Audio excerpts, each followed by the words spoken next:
అందరికీ నమస్కారం.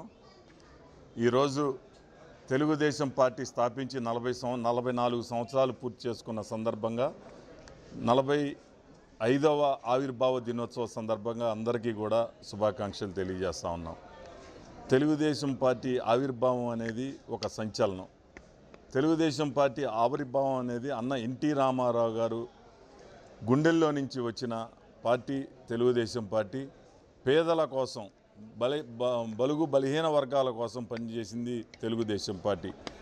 ఈరోజు తెలుగుదేశం పార్టీ స్థాపించిన సంక్షేమ పథకాలు అవ్వచ్చు, అభివృద్ధి అవ్వచ్చు, భారతదేశానికే ఒక స్ఫూర్తిగా నిలబడి ఈ రోజుకి కూడా పెన్షన్ కానీ, పక్కా గృహాలు కానీ, లేకపోతే అనేక సంక్షేమ ₹2 కిలో బియ్యం కానీ, ఇవన్నీ కూడా మన రాష్ట్రంలో తెలుగుదేశం పార్టీ ఈ సంక్షేమ పథకాలు ప్రవేశపెట్టిన తర్వాత అవి భారతదేశానికి స్ఫూర్తిగా నిలబడ్డాయి.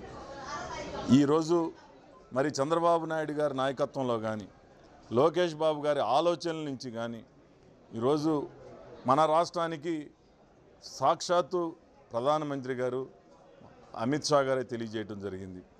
ఈ యొక్క పెట్టుబడుల ప్రవాహం మన ఆంధ్ర రాష్ట్రానికి బాగా వస్తూ ఉన్నాయి.